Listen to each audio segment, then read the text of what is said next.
자, 오늘은 우리가 칭의와 성화의 관계에 대해서 우리가 나누도록 할게요.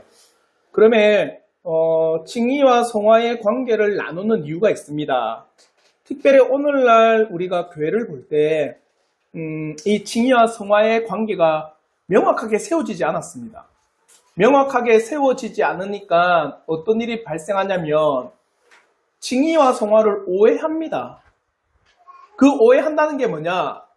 한마디로 우리는 결코 내가 이룰 수 없는 의, 그 의를 누가 이루셨습니까? 예수께서 이루심으로 말미암아 의의 전가로 나는 하나님 앞에 의롭다 여김을 받는데, 오늘날 많은 성도들은 어떻게 하냐?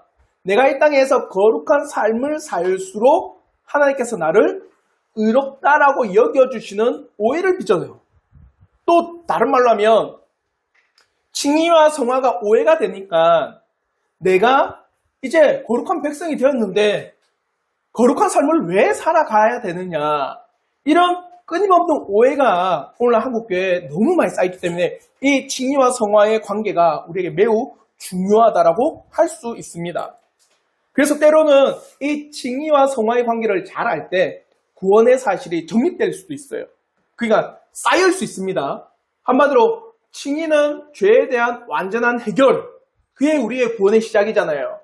그와 더불어서 성화는 구원의 과정, 그와 더불어 완전히 성화를 이루어지는 구원의 완성. 언제입니까? 예수 그리스도께서 이 땅에 오실 때, 영화롭게 될 때. 그냥 이런 구원의 놀라운 소정들을 우리가 잘 알 수 있기 때문에 칭의와 성화의 관계를 잘 다루셔야 돼요. 그러므로 오늘 우리가 나누고자 하는 것은 77문을 통해서 칭의와 성화의 관계에 대해서 나누고, 그리고 77문을 두 번째, 칭의와 성화의 차이점, 어떤 점이 다른가, 그리고 78문에서는 완전 성화는 불가능하다라는 사실에 대해서 우리가 나누도록 하겠습니다. 먼저 77문을 통해서 성화와 칭의의 관계, 우리 한번 첫째 문장인데 다 같이 크게 다시 한번 읽어보도록 하겠습니다. 시작! 성화는 칭의와 분리할 수 없게 연결되어 있지만 그 둘은 서로 다릅니다. 자요, 성화와 칭의는 분리할 수 있다, 없다? 분리할 수 없다. 분리할 수 없다라고 하는 것은 칭의가 있으면 반드시 뭐가 있다? 성화가 있다. 성화가 있는 자는 반드시 하나님 앞에 의롭다 여김을 받은 자들이다. 그러므로 고린도전서 1장 30절을 보십시오. 우리를 왜 구원하셨느냐? 단순하게 칭의만 이루기 위해서 우리를 구원하셨느냐? 성경은 결코 그걸 우리에게 말하지 않습니다. 그래서 고린도전서 1장 30절 우리 한번 다 같이 한번 읽도록 하겠습니다. 시작! 너희는 하나님으로부터 나서 그리스도 예수 안에 있고 예수는 하나님으로부터 나와서 우리에게 지혜와 의로움과 거룩함과 구원함이 되셨으니, 예수는 하나님으로부터 나와서 우리의 지혜와 의로움, 우리를 의롭게 하시고 또 어떻게 한다? 거룩해. 그러니까 내가 의로움을 받았다. 그건 곧 내 삶이 어떻게 해요? 거룩함으로 나간다. 그러니까 내 의로움, 나를 의롭게 함과 더불어서 거룩함은 불가분의 관계다. 결코 떨어질 수 없는 관계다. 즉 거룩함과 구원은요, 분리할 수가 없습니다. 나를 의롭게 하신 이유는 단순하게 의롭게 하고 천국을 가기 위해서 만든 게 아니라는 겁니다. 오늘날 이 말을 참 많이 들어봤는지 모르겠어요. 예수 천당, 불신지요. 예수 믿으면 어디 간다? 천당 간다. 안 믿으면 지옥 간다. 맞는 말이죠. 예수를 믿어야지만 우리는 하늘 나라에 들어간 건 맞습니다. 근데 여기는 많은 것이 사라져 있어요. 단순하게 예수 믿는 게 천당 가기 위해서입니까? 예수를 믿는 게 하나님 나라를 위한 목적이 될 수는 없어요. 그는 반쪽짜리입니다. 왜 내가 예수를 믿느냐? 그는 태초에 우리 인간을 어떻게 지음받았는지, 하나님의 놀라운 창조의 사역의 그 근거하에서 원래 우리의 모습은 이렇게 죄인된 모습이 아닌데 하나님의 선한 뜻도 알고 하나님의 뜻 안에서 선한 뜻을 행할 수도 있었고 하나님이 누군지를 깨달아서 하나님을 사랑하는 그 마음이 가득했던 게 우리 태초에 우리 인간들이었는데, 죄로 말미암아 무너지고 파괴되어지고 완전히 상실되어져 버린 이 하나님의 형상들, 그게 회복돼야 되잖아요. 맞죠? 근데 그 회복이 누구로부터입니까? 예수 그리스도를 통해서. 단순히 천당 가기 위한 게 아니라 예수를 믿어 하나님의 형상이 회복되어 하나님의 창조 질서의 회복입니다. 그게 우리의 거룩함의 길이에요. 그러니까 에베소서 4장 24절에는 뭐라고 합니까? 우리 한번 에베소서 4장 24절의 말씀 다 같이 한번 읽겠습니다. 시작. 하나님을 따라 의와 진리의 거룩함으로 지으심을 받은 새 사람을 입으라. 자요, 우리가 어떻게 지음을 받았느냐? 의롭게. 또 진리의 뭐로? 거룩함으로 지음을 받았다. 이걸 회복하기 위해서입니다. 아시겠죠? 그래서 성경에서는요, 우리를 의롭다 함과 더불어서 우리를 거룩한 길로 간다는 것을 떨어뜨리지 않습니다. 반드시 이것은 함께 갑니다. 그러면 우리는 질문할 수 있겠죠? 분리하게 되면 어떻게 됩니까? 칭의만 강조한다든지 성화만을 강조하게 되면 어떤 일이 발생하느냐? 자요, 칭의만을 강조하면 어떤 일이 발생할까요? 입술로 고백하여 네가 의에 이르고 너 이제 구원받았어. 저를 따라해 보십시오. 그러면서 나는 하나님 앞에 떠난 죄인으로서 그를 따라 이걸 뭐라고 합니까? 영적 기도. 그러면 당신은 이제 그리스도인이 되었습니다. 한마디로 이제 당신은 의롭게 되었습니다. 칭의만을 강조하면요, 어떤 일이 발생할까요?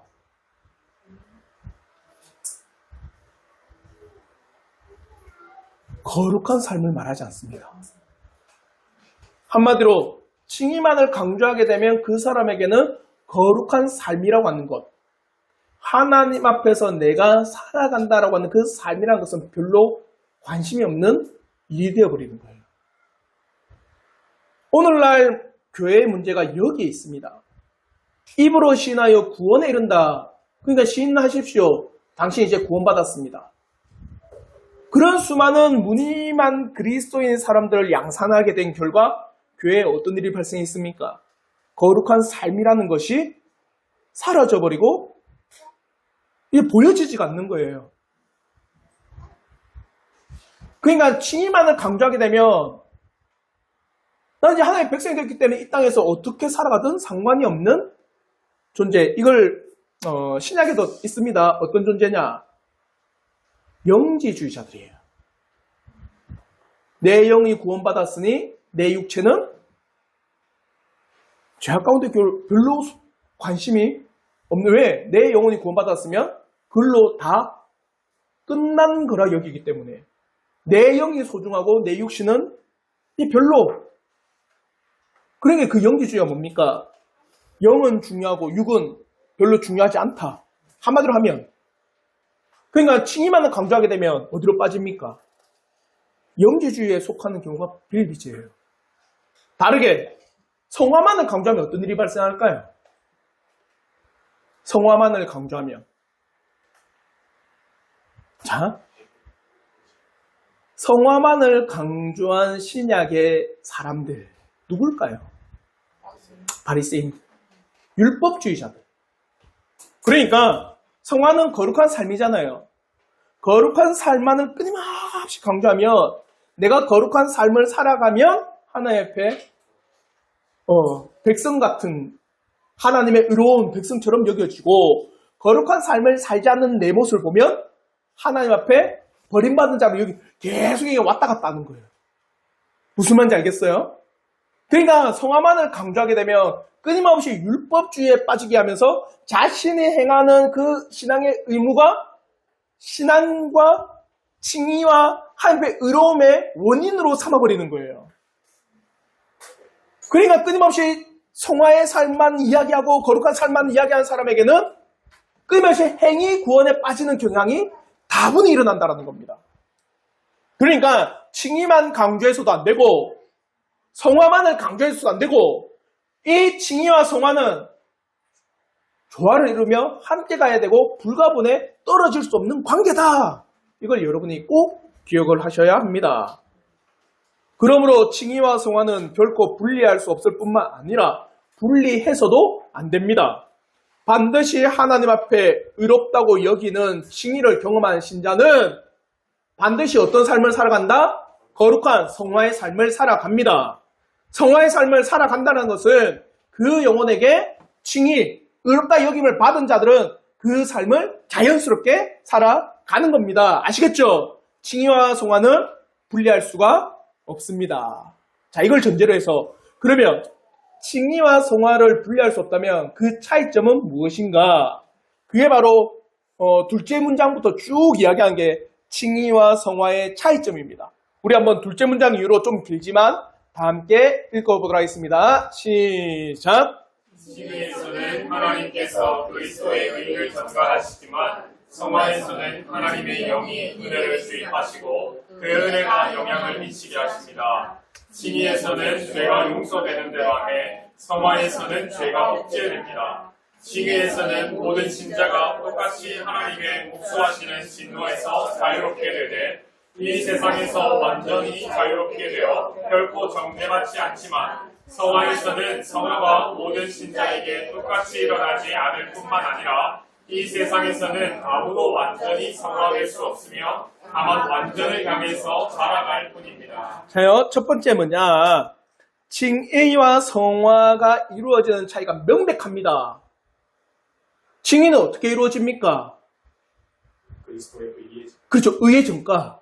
나를 어떻게 의롭다 여겨주십니까? 라고 할 때는 예수 그리스도의 그 대속의 사건, 예수께서 나를 위해서 그 율법을 완전히 이루신 사건, 그 십자에서 모든 율법이 말하는 바 정죄와 심판과 형벌과 진노를 다 당하신 그 사건을 내가 믿음으로 내가 하진 않았지만 내가 한 것처럼 여겨주시는 의의 전가로 말미암아 내가 의롭다 여김, 칭의를 이룬다. 아시겠죠? 근데 성화는 그렇게 이루어지지 않습니다. 성화는 어떻게 이루어집니까? 성령 하나님께서 말씀 가운데 은혜를 주실 때 우리에게 성화를 이루어 나가십니다. 그러니까 고린도후서 5장 21절을 보십시오. 어떻게 칭의가 이루어지는지. 우리 한번 고린도후서 5장 21절 말씀 다 같이 한번 읽겠습니다. 시작. 하나님이 죄를 알지도 못하신 이를 우리를 대신하여 죄로 삼으신 것은 우리로 하여금 그 안에서 하나님의 의가 되게 하려 하심이라. 보십시오. 우리를 의롭다고 여겨주시는 이 칭의는 죄의 전가입니다. 의의 전가입니다. 의가 우리에게 전가가 되었고 예수 그리스도에는 우리의 죄가 전가되어서 우리를 의롭다 여겨주시는 은혜를 베풀어 주시는 거고, 성화는 성령께서 말씀 가운데 우리에게 복음과 생명의 회개에 이르는 씨를 끊임없이 들춰주시고 돌이키게 해주시고 강화시켜 주시고 우리에게 끊임없이 그것을 지속해 주시는 은혜로 말미암아 우리에게 성화의 은혜를 베풀어 주십니다. 칭의의 근거는 바로 우리의 죄를 위해서 십자가의 대속의 사건을 통해 단번에 이루신 의의 전가고, 성화는 성령 하나님께서 우리 가운데 말씀의 은혜를 베푸셔서 역사하는 행위라는 겁니다. 아시겠죠? 이런 칭의와 성화를 이루는 방식이 다른 거예요. 의의 전가와 은혜의 놀라운 역사들, 말씀을 통한 지속적인 돌아봄들, 이 차이가 있다. 그리고 두 번째 차이는 뭐냐? 이렇게 칭의와 성화의 근거가 다르기 때문에 하나님께서는 칭의와 성화를 통해서 이루시는 죄의 역사도 다릅니다. 칭의와 성화를 통해서 이루시는 하나님께서 죄를 다루는 역사에 매우 큰 차이가 있습니다. 먼저 칭의는 죄의 용서함을 하나님께서 베푸시는 거예요. 근데 이제 보십시오. 예수 그리스도께서 나의 모든 죄를 다 들고 하셨다. 우리의 죄를 전가를 시켰고 예수께서는 그 모든 죄의 짐을 다 짊어지시고 십자에서 모든 죄를 다 갚아주셨다. 그래서 이제는 나에게 뭡니까? 다 갚으신 의의 전가를 나에게 주셨습니다. 그러므로 말미암아 죄를 통해서 일어난 역사는 뭐냐? 죄를 하나님께서 우리의 죄를 그렇죠, 용서해 주시고 간과해 주시고 사해 주시는 은혜를 베풀어 주시는 거예요. 죄를 가려 주셨어요. 아시겠죠?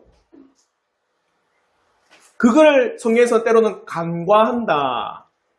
한마디로 넘긴다. 뒤로 던진다. 잊어버린다. 그것을 들추지 않는다. 그럼 로마서 3장 25절을 보십시오. 로마서 3장 25절 말씀 다 같이 한번 읽겠습니다. 시작. 이 예수를 하나님이 그의 피로써 믿음으로 말미암는 화목제물로 세우셨으니 이는 하나님께서 길이 참으시는 중에 전에 지은 죄를 간과하심으로 자기의 의로우심을 나타내려 하심이니. 보십시오. 칭의는 죄의 용서입니다. 누구로 말미암아? 예수 그리스도의 의의 전가로 말미암아 죄의 용서함이 칭의예요. 성화는 죄의 용서일까요? 성화는 죄의 용서가 아니다. 성화는 뭐다? 성화는 죄를 억제하는 것이다. 단순히 칭의를 위한 예수 그리스도의 죽음이 아닙니다. 성화는요, 바로 이런 거룩한 삶, 신자를 통해서 죄를 억제하도록 하시는 은혜입니다. 더 이상 신자들이 죄 가운데 빠져서 죄의 노예, 죄의 종이 되지 않도록, 죄를 짓지 않도록 하시는 은혜의 역사가 성화입니다. 그러므로 로마서 6장 6절의 말씀을 보십시오. 우리 한번 로마서 6장 6절의 말씀, 우리 한번 다 같이 한번 읽겠습니다. 시작. 우리가 영원히와 우리의 옛사람이 예수와 함께 십자가에 못 박힌 것은 죄의 몸이 죽어 다시는 우리가 죄에게 종노릇하지 아니하려 함이니. 죄에게 종노릇하지 아니하려 함. 신자가 예수 그리스도의 죽음과 부활을 통해 죄의 지배에서 벗어나 자유롭게 되었습니다. 이는 신자가 이제는 죄의 노예가 아니라 하나님의 자녀로서 새로운 삶을 살 수 있게 되었음을 의미합니다. 바울은 이 구절을 통해 그리스도인이 죄의 권세에서 벗어나 그리스도 안에서 새로운 정체성과 삶을 살아가야 한다는 것을 강조하고 있습니다. 자요, 여기까지 여러분 칭의와 성화의 관계를 이해하셨어요? 칭의는 이루는 방법이 다르다. 칭의와 성화는, 칭의는 어떻게 이룬다? 그리스도의 의의 전가로 이루고, 성화는 성령께서 말씀을 통해서 우리에게 조명하시고 또 비추시고 깨닫게 해주셔서 거룩한 삶을 살도록 하신다. 이루는 방식이 다릅니다. 그러니까 죄의 역사가 또 달라요. 칭의는 죄에 대한 용서함이고, 칭의는 죄를 억제하고 죄를 꺾고 나가고 죄와 피울까지 싸우도록 하는 게 성화다. 아시겠죠? 그러면 이제 마지막으로 세 번째 차이가 있습니다. 칭의는 예수께서 죄인을 위해서 이루신 대속의 사건, 의의 전가. 성화는 성령 하나님께서 신자의 마음에 말씀의 은혜의 역사. 칭의는 죄의 용서, 성화는 죄의 억제라고 한다면 왜 이런 차이가 있느냐?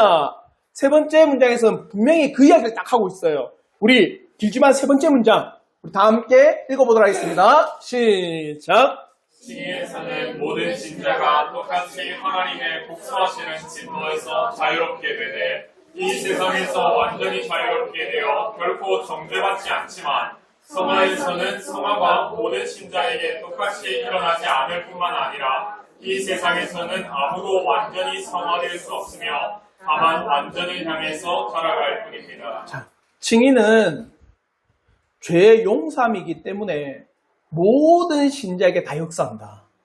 동일하다. 믿는 자는 동일하게 죄가 용서함 받고, 믿는 자는 동일하게 예수 그리스도로 말미암아 의의 전가가 이루어지기 때문에 모든 믿는 자에게 칭의는 높고 낮음이 없이 다 동일하게 역사한다. 아시겠죠? 그러므로 로마서 8장 1절을 보십시오. 우리 한번 로마서 8장 1절 말씀 다 함께 읽겠습니다. 시작. 그러므로 이제 그리스도 예수 안에 있는 자에게는 결코 정죄함이 없나니. 예수 안에 있는 자들, 그 예수 안에 있는 자들은 남녀노소를 불문하고 전부 다 정죄함이 없습니다. 구분도 없고 나눔도 없고 분리도 없고 높고 낮음이 없는 모든 사람이 동일하게 받는 은혜, 모든 사람이 예수 그리스도를 믿음으로 말미암아 죄사함이라고 하는 놀라운 은혜를 다 경험해요. 나이가 들어서 신앙의 연륜이 깊다고 이걸 못 누리는 게 아닙니다. 처음 믿는다고 해서 이 칭의, 의롭다 여김을 못 누리는 게 아니에요. 믿는 사람은 전부 다 그리스도 안에서 의롭다고 여김을 주십니다. 성화는요, 달라요. 성화는 모든 사람이 다 동일하게 누리지 않습니다. 성화는 명백하게 차이가 있습니다. 신자가 신앙의 생활의 연륜, 하나님을 알면 알수록 그의 신자의 성화는 더 깊어져요. 하나님을 알면 알수록 그 하나님을 아는 차이에 따라서 성화가 깊기도 하고 성화가 얕기도 하고 성화가 지속되기도 하고 성화가 뭡니까? 그게 때로는 거룩한 길을 가다가 때로는 그렇게 뭡니까? 오르락내리락 그게 다 달라요. 신자들마다 차이가 있습니다. 예를 들어 드릴게요. 여러분은 대한민국에 태어나서 몇 년을 학생으로 보냅니까? 대학교까지 하면 16년이에요. 16년. 초등학교 6학년, 중고등학교 6학년 12년, 대학교 4학년 16년. 그러면 모든 사람은 다 학생이죠. 맞죠? 초등학교부터 대학교까지 배우는 거는요. 다 똑같이 배웁니까? 대학 가서 1+1 배우면 안 되죠. 뭐네. 아니에요. 초등학교 때는 초등학교에 맞는 걸 배우고 중학교, 고등학교 점점 올라갈수록 더하기 빼기가 곱셈과 나눗셈이 되고 분수와 방정식이 되고 그다음에 미분적분을 쭉쭉 올라가는 겁니다. 대학교 가면 대학 수학 배우면서 더 고차원적인 학문을 배워나가요. 학생이지만 배우는 양과 깊이가 달라요. 칭의는요. 다 동일합니다. 하나님의 의롭다. 다 동일해요. 그러나 거룩한 삶은 이 성화는 신앙의 연륜에 따라 하나님의 말씀의 깊이에 따라 하나님을 아는 거에 따라 예수 그리스도의 말씀의 은혜를 날마다 갈망하는 그 사람과 예수의 말씀을 때로는 막 배우다가 때로는 배우지 못하고 그런 사람하고 성화의 차이는 명백하게 있습니다. 그러니까 에베소서 4장 13절부터 14절에 뭐라는지 보십시오. 어린아이의 신앙이 있다는 걸 분명히 이야기합니다. 우리 한번 에베소서 4장 13절로부터 14절 말씀 같이 한번 읽겠습니다. 시작. 우리가 다 하나님의 아들을 믿는 것과 아는 일에 하나가 되어 온전한 사람을 이루어 그리스도의 장성한 분량이 충만한 데까지 이르리니 이는 우리가 이제부터 어린아이가 되지 아니하여 사람의 속임수와 간사한 유혹에 빠져 온갖 교훈의 풍조에 밀려 요동하지 않게 하려 함이라. 바울이 에베소서를 쓰면서 보십시오. 칭의와 성화가 동일하게 모든 사람이 동일한 그런 신앙의 깊이가 있다. 그러면 이 말 안 합니다. 너희가 장성한 분량까지 자라나라. 안 하겠죠. 장성한 분량까지 자라나라고 하는 거는 그런 사람이 있는 반면에 그런 사람이 없기 때문에 장성한 분량까지 너희가 자라나야 된다라고 이야기하는 겁니다. 어린아이와 같은 신앙이 있는 사람이 있는 반면에 성숙한 신앙의 연륜을 가진 사람이 있기 때문에 너희가 어린아이와 같은 신앙에 머물지 말아라고 하는 거예요. 거룩한 성화의 삶은요. 하나님을 알수록 예수를 알수록 말씀을 알수록 정말 하나님 앞에 기도하며 말씀 가운데 내가 묵상하는 가운데 점점 깊어지는 게 뭡니까? 성화예요. 각각의 신자들마다 성화의 깊이가 다릅니다. 그러나 꼭 기억하십시오. 신자는 반드시 성화의 길을 걸어갑니다. 그래서 77년에 나눈 게 뭡니까? 처음에 칭의와 성화는 나눌 수가 없다. 그 차이가 있지만 반드시 신자는 어린아이의 신앙에서 벗어나 장성한 분량까지 자라나기를 바랍니다. 이렇게 신앙의 연륜이 쌓이고 쌓여서 거룩한 삶을 날마다 살아간다고 할지라도 신자는 결코 이 땅에서 완전할 수 있을까요? 없습니다. 이 땅에서 우리가 살아감에 있어서 결코 완전히 거룩할 수는 없습니다. 다만 오늘 우리가 고백했던 것처럼 완전을 향해서 나갈 뿐이에요. 아시겠죠? 그러므로 고린도후서 7장 1절을 보십시오. 우리 한번 고린도후서 7장 1절 말씀 다 같이 한번 읽겠습니다. 시작. 그런즉 사랑하는 자들아 이 약속을 가진 우리는 하나님을 두려워하는 가운데서 거룩함을 온전히 이루어 육과 영의 온갖 더러운 것에서 자신을 깨끗하게 하자. 하나님을 두려워하는 가운데 하나님께서 나를 구원하시고 정말 그 죄로부터 나를 건지셨는데 다시 한번 죄를 지으면 하나님을 얼마나 욕보이는 거냐. 그 하나님의 두려워하는 가운데서 너희가 어떻게 거룩함을 온전히 이루어 나가야 된다.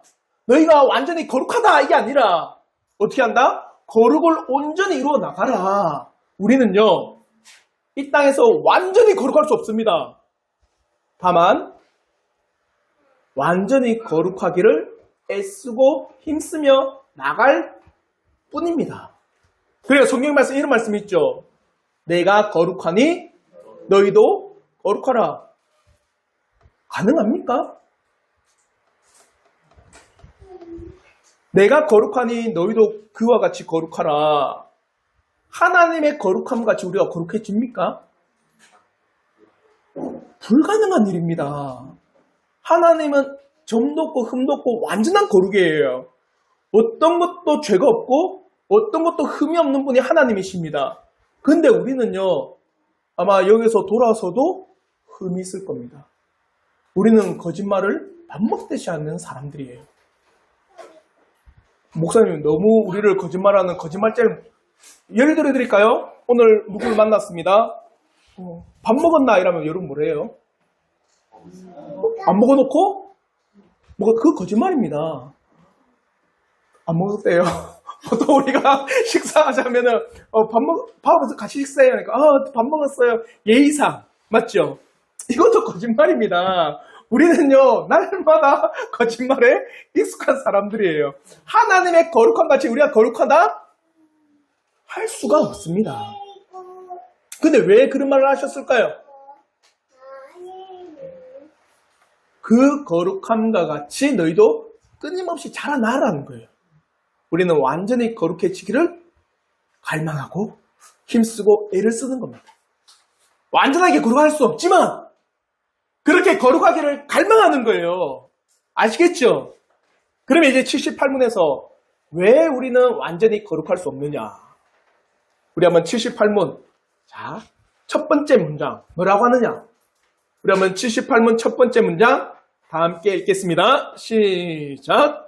신자들이 성화를 완전히 이룰 수 없는 것은 그들의 모든 부분에 남아있는 죄의 잔재들과 성령을 끊임없이 거스르는 육신의 정욕 때문입니다. 우리 안에 뭐가 있다는 겁니까? 죄의 잔재가 있습니다. 성령을 끊임없이 거스르는 육신의 정욕이 우리 안에 남아있기 때문입니다. 한마디로 이러한 죄의 잔재가 성령의 역사를 끊임없이 거스르려고 하고 육신의 정욕으로 우리를 사로잡기 때문에 결코 우리는 완전한 거룩을 이룰 수가 없습니다. 육신을 가지고 있는 한 누구도 마찬가지인 줄 아세요? 사도 바울도 마찬가지예요. 그 위대한 바울의 말을 한번 들어보십시오. 로마서 7장 21절부터 24절의 말씀 우리 한번 다 같이 크게 한 목소리로 읽도록 하겠습니다. 시작. 그러므로 내가 한 법을 제거하니 곧 선을 행하기 원하는 나에게 악이 함께 있는 것이로다. 내 속사람으로는 하나님의 법을 즐거워하되 내 지체 속에서 한 다른 법이 내 마음의 법과 싸워 내 지체 속에 있는 죄의 법으로 나를 사로잡는 것을 보는도다. 오보라 나는 곤고한 사람이로다. 이 사망의 몸에서 누가 나를 건져내랴. 자요, 바울도 선을 행하기 원하는 자기에게 뭐가 있다고 합니까? 악이 있다. 죄의 잔재가 있다. 하나님의 은혜를 행하고자 하는 강한 열망이 있지만 또 내 안에는 죄에 대한 강한 열망이 서로 싸우고 부딪히고 서로 그것을 꺾으려고 하고 있다. 죄의 잔재가 남아있는 한 우리는 결코 완전히 거룩할 수가 없다. 근데 이걸 주장하는 사람들이 있어요. 완전 성화. 이 땅의 사람들이 완전히 하나님과 같이 거룩해질 수 있다라고 여기는 사람들, 그들의 말은 뭐냐? 누가 임하시면 성령께서 강력하게 그 사람에게 역사하시면 그 사람은 죄를 안 줄 수 있다고 이야기해요. 소위 말하는 성령의 불세례를 받으면 그 사람은 죄를 짓지 않고 완전한 거룩한 사람이 될 수 있다고 여깁니다. 그러므로 이 사람들은요, 단순히 성화가 거룩한 삶을 향한 그 길이 아니라 도덕적인 개선을 넘어서 전인적인 변화를 일으킬 수 있는 능력이라고 봅니다. 그러니까 이 사람들이 강조하는 게 뭘까요? 성령 세례를 매우 강조합니다. 이런 성령 세례, 성령의 불세례를 매우 강조하니까 이 사람들이 쉽게 빠지는 게 어딘 줄 아세요? 신비주의 교리에 쉽게 빠지는 겁니다. 성령의 강력한 역사를 나에게 달라. 그 성령의 강력한 역사로 말미암아 내가 어떻게 될 수 있다? 죄를 짓지 않는 사람이 될 수 있다. 이걸 대표적으로 주장했던 사람이 있어요. 웨슬리. 그래서 웨슬리 알미니안이라고 합니다. 그 웨슬리로부터 나온 교단이 있죠. 이 웨슬리주의로부터 나온 교단이 감리교, 성결교, 오순절주의입니다. 그러니까 특별하게 이들이 이야기한 게 뭡니까? 성령의 놀라운 은사, 성령의 놀라운 체험, 성령의 놀라운 뭡니까? 임파테이션 같은 그런 놀라운 성령의 강력한 역사가 있을 때 우리는 죄를 짓지 않는 거룩한 사람이 될 수 있다. 성인과 같이 위대한 인물이 될 수 있다. 그렇게 이야기하는 겁니다. 가능합니까? 자요. 웨슬리 알미니안 주의자들이 말하는 것처럼 우리가 이 땅에 완전히 거룩할 수 있다. 그게 정말 진리라고 한다면 우리가 로마서 7장의 말씀을 읽었던 이 사람 누굽니까? 바울은 탈락입니다. 맞죠? 바울 안에 뭐가 있기 때문에? 죄의 잔재, 악이 있기 때문에 맨날 나는 죄와 은혜가 싸우고 있다. 완전 성화를 말하는 사람은 바울은 탈락이에요. 그건 다른 말로 그걸 주장하는 사람들의 그런 교단과 그런 교회에서 완전 성화를 이룬 사람이 있을까요? 그게 진리라 한다면 나와야죠. 단 한 사람도 죄를 짓지 않는 완전하게 거룩한 존재는 있을 수가 없습니다. 결코 신자라고 할지라도 자신 안에 죄의 잔재가 없는 사람은 절대로 없습니다. 그 죄의 영향으로 인해서 신자는 끊임없이 죄의 유혹과 죄가 이끌고자 하는 대로 나아가고자 하는 죄의 영향력이 끊임없이 우리 안에서 발현되고 있는 거예요. 그렇기 때문에 거룩한 성화의 삶을 살아가야 하는 것이고 죄를 끊임없이 끊어내야 하는 것이고 죄와 피 흘리기까지 투철히 싸워야 하고 십자가의 길, 믿음의 길을 끊임없이 하나님께서 인도해 주시지 않으면 갈 수가 없습니다. 그러니 78문 둘째 문장도 이 신자의 안에 있는 이 죄의 영향, 그게 어떻게 하는지를 우리에게 명백하게 가르쳐주고 있어요. 우리 한번 마지막 이 둘째 문장 다 함께 읽도록 하겠습니다. 시작! 신자들은 자주 시험에 들게 되고 많은 죄에 빠지며 그들의 모든 영적인 봉사에 방해를 받습니다. 그래서 신자들이 행하는 가장 좋은 행위들도 하나님의 목전에서는 불완전하고 불결합니다. 자, 우리 안에 있는 죄의 잔재, 죄의 영향으로 말미암아 우리는 자주 시험에 빠집니다. 그리고 죄에 빠지기도 합니다. 알았어, 예범아. 그래. 그리고 영적인 봉사에 방해를 받기도 합니다.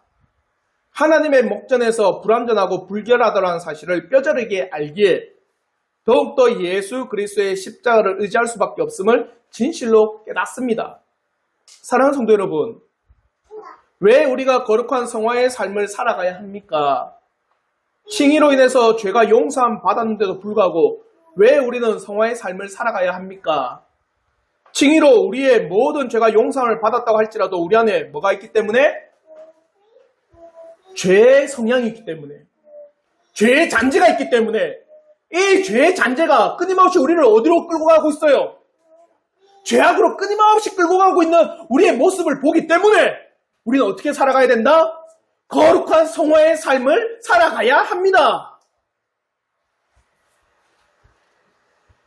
우리가 어떤 거룩한 행위를 하여도 그렇기 때문에 우리가 어떤 거룩한 삶을 살아간다 할지라도 하나님 앞에서 우리는 결코 완전히 거룩하지도 하나님 앞에 완전히 의롭지도 못합니다. 늘 하나님 앞에 우리는요, 어떠한 의무를 다하든 어떠한 봉사를 하든 하나님 앞에 그것이 불완전함을 깨달을 수밖에 없어요. 그러니 이사야 64장 6절을 보십시오. 우리 한번 마지막으로 이사야 64장 6절의 말씀 다 함께 읽도록 하겠습니다. 시작. 우리는 다 부정한 자 같아서 우리의 의는 다 더러운 옷 같으며 우리는 다 잎사귀같이 시들므로 우리의 죄악이 바람같이 우리를 몰아가나이다. 이사야 선지자는 하나님 앞에 선 자신, 이사야 선지자는 하나님의 말씀을 전하는 사람이잖아요. 맞죠? 하나님의 말씀에 옳고 그름을 외쳤던 사람인데도 불구하고 하나님 앞에 섰을 때, 하나님 앞에 자기가 나아갔을 때 자기는 다 어떻다? 부정한 자같이 여겨지고 다 더러운 옷같이 여겨진다. 내가 하나님의 말씀을 그렇게 전했고 내가 하나님의 말씀을 그렇게 외쳤는데 하나님 앞에 선 내 자신을 보니 다 그 의는 더러운 옷과 같다.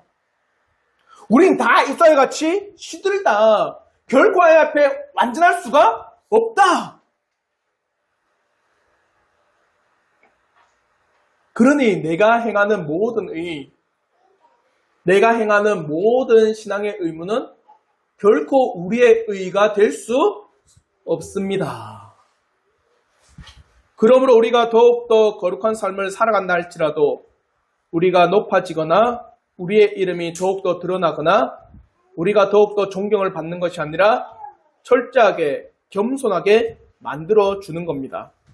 진실로 하나님 앞에 의롭다고 여김을 받은 신자라고 할지라도 그에게는 성화의 삶을 살고자 하는 강한 열망, 그 열망은 자신 안에 있는 죄의 정욕을 끊임없이 꺾고 누르고 잘라내는 길에서 멈추지 않습니다. 우리가 하나님의 자녀라고 한다면 이러한 성화의 길을 끊임없이 걸어가는 이 한 주간이 되기를 저는 진심으로 바랍니다. 자, 오늘 77문과 78문을 통해서 우리가 나눈 거는 칭의와 성화는 분리할 수 있다, 분리하지 못한다? 분리할 수가 없습니다. 그렇다 해서 같은 게 아닙니다. 그는 차이가 있습니다.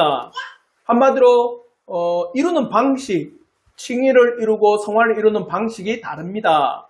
칭의를 이루는 것은 의의 전가, 예수 그리스도를 말미암아 의의 전가로 이루어지고 성화는 성령께서 말씀을 통해서 우리에게 계속 조명하시는 그 은혜로 말미암아 성화의 삶을 살도록 하신다. 그러니까 죄의 결과가 다른 겁니다. 죄를 취급하는 결과. 칭의는 죄에 대한 용서를 이야기하고 성화는 죄에 대한 억제를 이야기합니다. 왜 그렇게 하느냐? 바로 칭의는 믿는 모든 사람이 다 이루어지는 거고 성화는 그 하나님에 대한 알의 차이, 하나님에 대한 지식의 차이, 하나님에 대한 놀라운 은혜의 차이마다 각각 다르기 때문에 죄를 때로는 깊이 억제하는 사람이 있는 반면 죄를 어느 정도 좀 얕게 그렇게 억제하는 사람이 있다. 이 차이가 있다. 그럴지라도 신자는 완전히 거룩한 길을 향해서 끊임없이 나갑니다. 그렇게 거룩한 길을 추구한다 할지라도 신자는 결코 완전히 거룩해질 수가 없습니다. 왜 신자는 완전히 거룩할 수 없느냐? 우리 안에 뭐가 있기 때문에?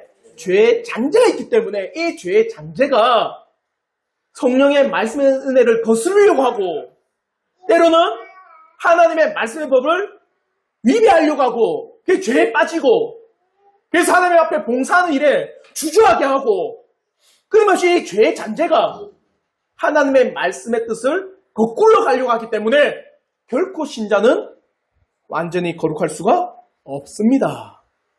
그러니 신자가 이 땅에서 거룩한 삶을 날마다 추구하며 살아가는 신자의 삶, 성화의 삶을 살아갈 뿐입니다. 아시겠죠? 그러므로 이 한 주간 여러분은 예수 그리스도의 그 대속의 진리를 정말 마음을 다해서 깊이 있게 믿음으로 고백하신다면 하나님의 죄 용서함은 모든 사람이 동일합니다. 그러나 성화의 삶은 차이가 있어요. 그렇다면 이 한 주간의 삶을 여러분은 어떻게 살아가야 되겠습니까? 하나님의 말씀과 그의 놀라우신 진리 안에서 끊임없이 내 자신 안에 있는 죄를 돌아보고 끊임없이 성화의 삶을 살기를 부단히 애를 쓰셔야 돼요. 아시겠죠? 그래서 하나님께서 우리에게 주신 이 거룩한 삶, 이 성화의 삶이 날마다 깊어지기를 주님의 이름으로 축원합니다. 아멘.